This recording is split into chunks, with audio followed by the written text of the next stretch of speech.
तो क्या स्टूडेंट को पॉलिटिक्स में आना चाहिए कि नहीं है, सबसे बड़ा सवाल है। 10th करने के बाद मेरा मन कुछ और था, लेकिन अलीगढ़ मुस्लिम यूनिवर्सिटी में होने के बाद मेरा एक्चुअली बैकग्राउंड जो था, मुझे बायो में बहुत इंटरेस्ट था, बट मेरा बायो में हुआ नहीं।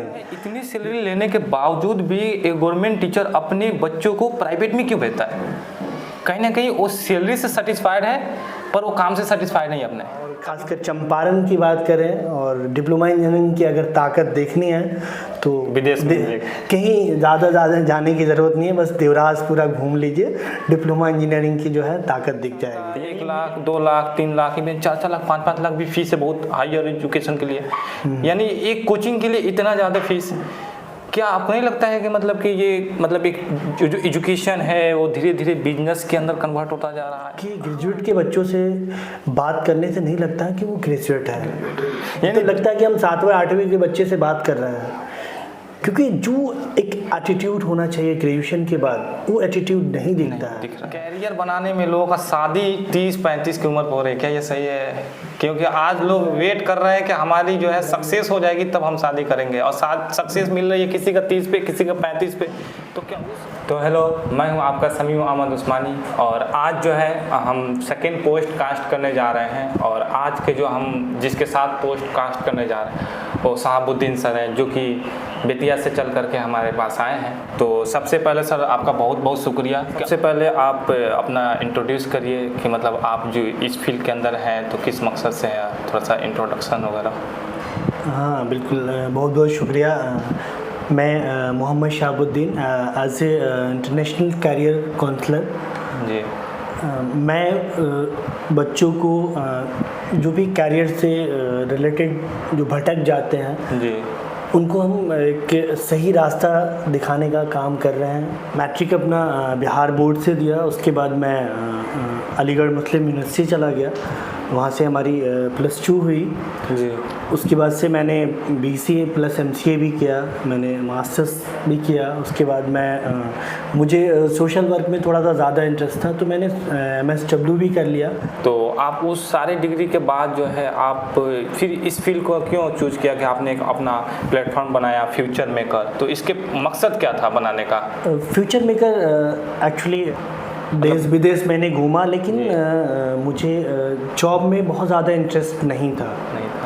मैंने स्टार्टिंग में लगभग 3-4 महीने मैंने जॉब भी किया, लेकिन मुझे कहीं ना कहीं चंपारण आने के बाद मुझे कुछ लग रहा था कि मुझे कुछ और करना चाहिए, मेरा कैरियर इसमें जॉब में नहीं है। मेरे साथ भी एक स्ट्रेटजी ये हुआ, उसको घटना कह लीजिए, क्योंकि मैं बिहार बोर्ड से जब था उसके बाद 10th करने के बाद मेरा मन कुछ और था, लेकिन अलीगढ़ मुस्लिम यूनिवर्सिटी में होने के बाद मेरा एक्चुअली बैकग्राउंड जो था, मुझे बायो में बहुत इंटरेस्ट था, बट मेरा बायो में हुआ नहीं। लेकिन भाई और फैमिली जो है बस अलीगढ़ में हो गया है तो बस आप एडमिशन ले लो बस। अब उस टाइम में भी मुझे भी इतना ऑप्शन नहीं था, कोई कैरियर काउंसलर नहीं था उस ज़माने में, ये 2005-6 की बात बता रहा हूँ। तो उस टाइम में कोई कैरियर काउंसलर था नहीं कि मैं किसी से जाके एक्सपर्ट से बात करूं।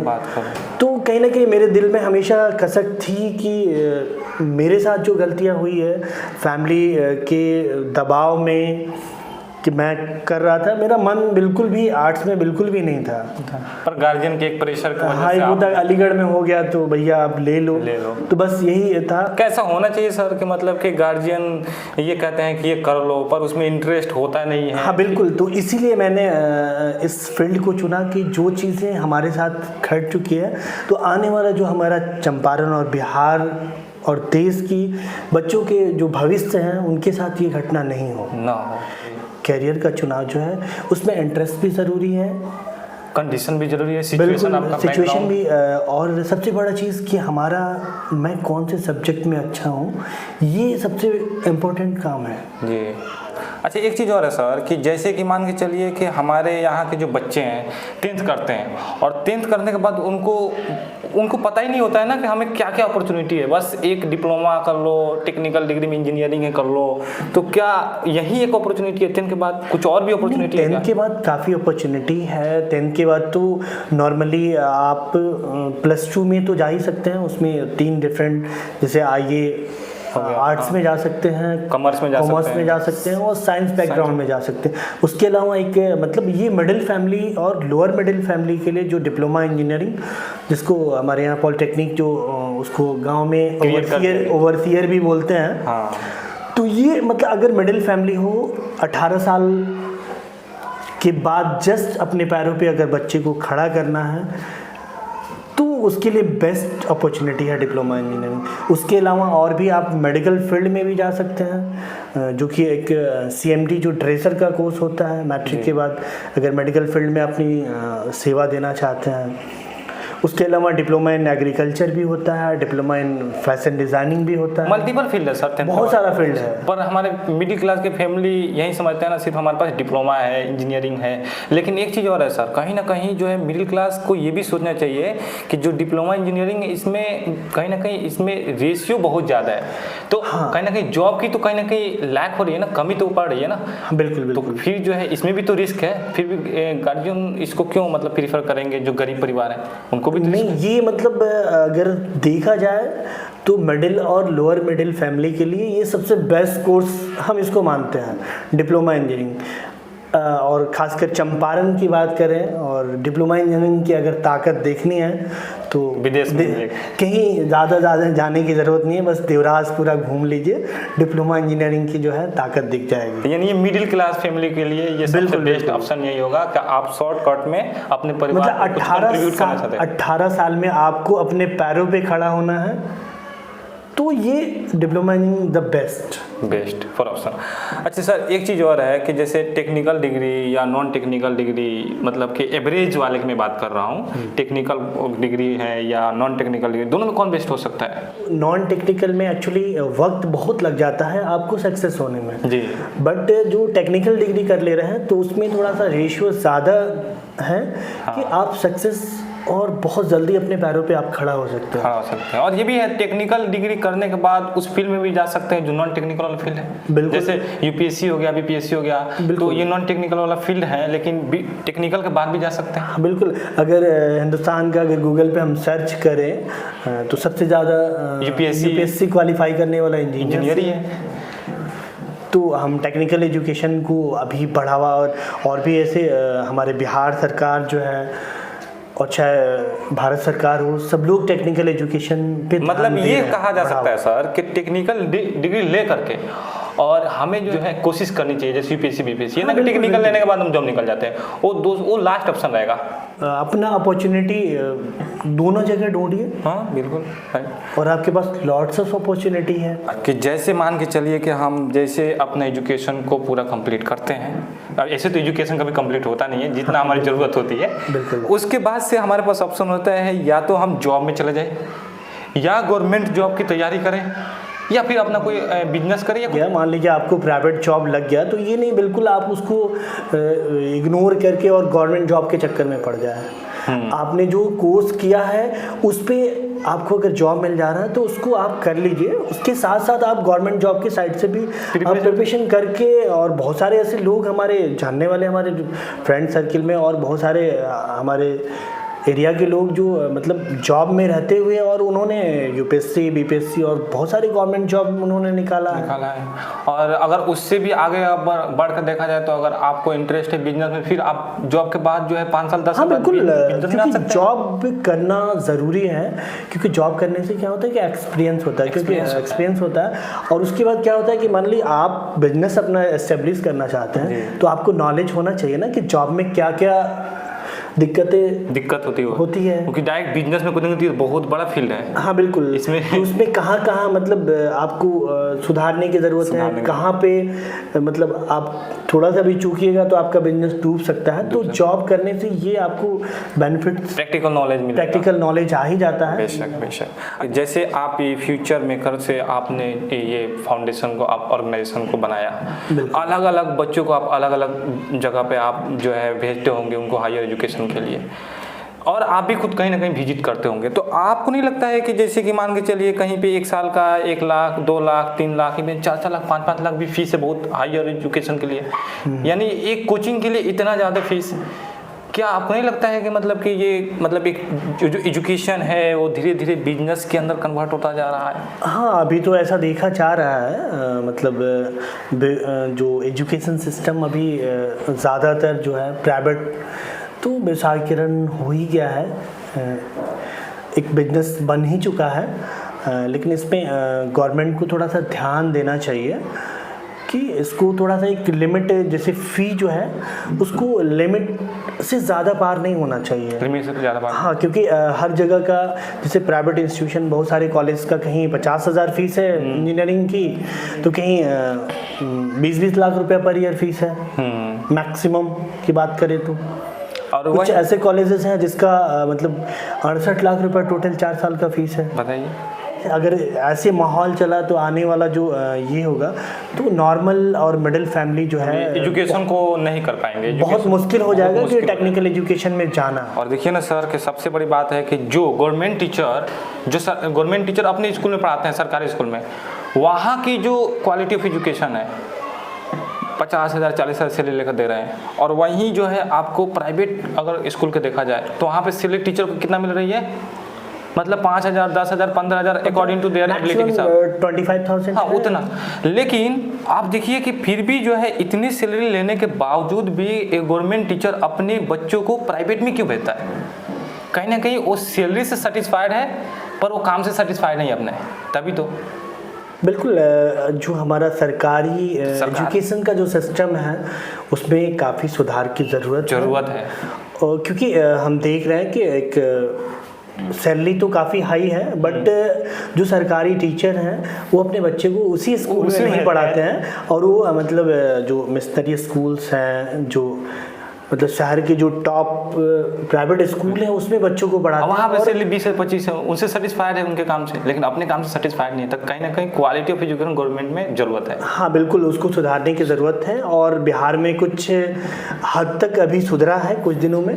जैसे आपने अभी क्लास में वहाँ पे बोले थे कि PhD यूपी के अंदर एक वैकेंसी आई थी, उसमें PhD किए हुए इंसान जो है चपरासी की जो वैकेंसी है उसमें फॉर्म फिल कर रहे हैं। ऐसा क्या मतलब कमी है कि PhD किया हुआ इंसान एक चपरासी की नौकरी के लिए फिल कर रहा है? क्योंकि इंडिया में जो है कुछ प्राइवेट इंस्टीट्यूशन, सारे प्राइवेट इंस्टीट्यूशन की बात नहीं करेंगे, और जो स्कूलिंग सिस्टम है हमारा, जैसे बिहार को ही ले लीजिए, हाँ। तो यहाँ पे बच्चों का स्किल जो होता है वो डेवलप नहीं हो पा रहा है। सिर्फ यही वजह से अगर आपका स्किल अच्छा हो गया तो आप लाइफ में हर जगह सक्सेस है। हार के बच्चों के आज दिन डेली हम 10 20 50 बच्चों का काउंसलिंग हमेशा कॉलेज स्कूल में जाना होता है, लेकिन यहाँ पे ग्रेजुएट के बच्चों से बात करने से नहीं लगता है कि वो ग्रेजुएट है, यानी लगता है कि हम 7वें 8वीं के बच्चे से बात कर रहे हैं, क्योंकि जो एक एटीट्यूड होना चाहिए ग्रेजुएशन के बाद वो एटीट्यूड नहीं दिख रहा है। बिहार के अंदर जो है जो गवर्नमेंट जो ग्रेजुएशन की पढ़ाई होती ही नहीं है, मतलब बच्चे क्लास करने जाते हैं, बस डिग्री मिल जाए, बस डिग्री 4 साल की डिग्री है तो डिग्री मिल जाए। लेकिन मैंने एक चीज़ ऐसा, डिग्री इम्पोर्टेंट है मतलब किसी लाइन में खड़ा होने के लिए, पर सिलेक्शन के लिए स्किल जरूरी होगा, बिल्कुल निकलना बिना, क्योंकि आज वो दौर नहीं है कि सिर्फ डिग्री हो जाने से आपको जॉब मिल जाएगा। जब तक आपके अंदर स्किल और क्वालिटी नहीं होगा, पॉसिबल ही नहीं है कि आप एक सक्सेस इंसान बन सकते। अच्छा, एक चीज़ और, क्या कोई ऐसा रास्ता है जो गरीब से गरीब बच्चा क्या वो एजुकेशन को प्राप्त कर सकता है आज के दौर में? कोई ऐसा रास्ता है? हाँ बिल्कुल रास्ता है, और जैसे बिहार में स्कॉलरशिप मिलता है, जैसे माइनॉरिटी के बच्चों के लिए अलग स्कॉलरशिप है, जो OBC SC ST वाले हैं उनको भी स्कॉलरशिप मिलता है। लेकिन अभी 2016 का एक नीतीश कुमार सरकार सात निश्चय मतलब बिहार के स्टूडेंट के लिए काफ़ी वरदान साबित हो रहा है जी। उसमें गवर्नमेंट जो है 4 लाख रुपया आपको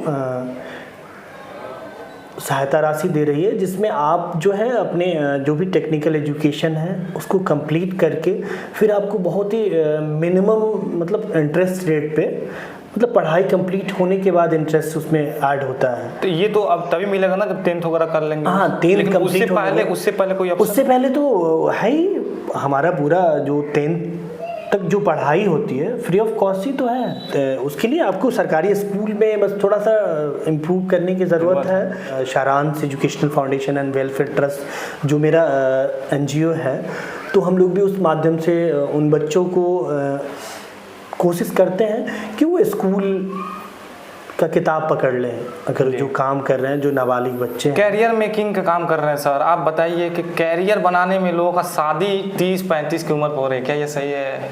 क्योंकि आज लोग वेट कर रहे हैं कि हमारी जो है सक्सेस हो जाएगी तब हम शादी करेंगे, और सक्सेस मिल रही है किसी का 30 पे, किसी का 35 पे। तो वैसे तो अगर इस्लाम धर्म की बात करें तो हमने सुना भी है, पढ़ा भी है कि उम्र हो जाए तो शादी कर लेनी चाहिए। ऐसे भी तो कहने मतलब बहुत सारे इतिहास में ऐसे लोग आए हैं, जैसे कि डॉक्टर सर्वपल्ली राधाकृष्णन जी की शादी तो 16 साल पर हुआ, पर वो तो PhD किए शादी के बाद, उतने हायर एजुकेशन और जज्बा होना चाहिए। शादी एक कहीं ना कहीं अगर एक अच्छा हमसफर मिल जाता है तो सपोर्टिव है, अगर फिर नहीं मिला तो कहना कैरियर में रुकावट तो आनी ही आनी है। बिल्कुल बिल्कुल। तो अगर इसको देखा जाए तो ये इसको जो शादी को जो है सक्सेस से ना वेट करे उसको, शादी तभी करेंगे जब हम सफल हो जाएंगे। अगर एक अच्छा हम सफर अगर पहले भी मिल जाता है तो इंसान बहुत कामयाब हो जाता है। जैसे क्या स्टूडेंट को पॉलिटिक्स में आना चाहिए कि नहीं है सबसे बड़ा सवाल आज का है। बिल्कुल आनी चाहिए और क्यों आज ज़रूरत है पढ़े लिखे लोगों को पॉलिटिक्स में आने का।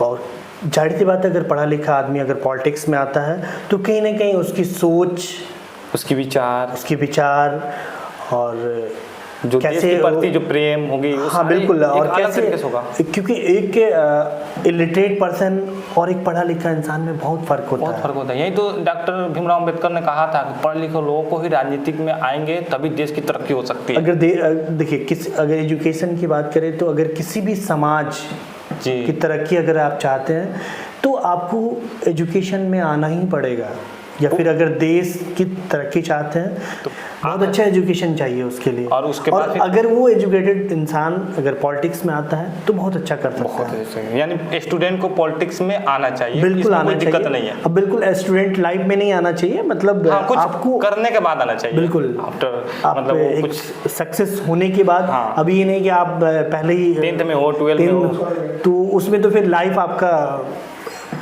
डगमगा सकता है। अच्छा सर, क्या अभी जो इंडियन एजुकेशन सिस्टम की मैं बात करूं, जिस तरीके से भाई आप सिलेबस कंप्लीट करो, एग्जाम दो और डिग्री ले लो, यही बस चल रही है, तो क्या इंडियन एजुकेशन सिस्टम ऐसे जो चल रहा है ये सही है या इसमें कुछ इंप्रूवमेंट होना चाहिए वक्त के हिसाब से? अभी वक्त के हिसाब से जैसे इंसान जैसे दिल्ली जाता है तो थोड़ा सा इम्प्रूव हो जाता है, या फिर जो 12th क्लास के बच्चे जो ग्रेजुएशन में जाते हैं तो थोड़ा सा शूट बूट हर चीज़ में स्किल में डेवलप होता है। उस तरह से एजुकेशन सिस्टम की भी ज़रूरत है कि वक्त के हिसाब से वैसे इसमें सिस्टम में सुधार हो ही रहा है, लेकिन और भी सुधार की ज़रूरत है। और इसमें सबसे बड़ा योगदान पेरेंट्स और टीचर का होगा बिल्कुल मेरे हिसाब से, क्योंकि अगर एजुकेशन सिस्टम बदलना होगा तो पेरेंट्स को कोऑपरेट करना होगा टीचर को, और टीचर को अपना एक रास्ता प्लेटफॉर्म अलग बनाना पड़ेगा। बिल्कुल, और इस पे गवर्नमेंट को भी गवर्नमेंट को अपना अलग, गवर्नमेंट के बगैर कुछ हो ही नहीं सकता है, क्योंकि सिस्टम में सुधार की ज़रूरत है। और जो अभी मतलब प्राइवेट एजुकेशन का जो मतलब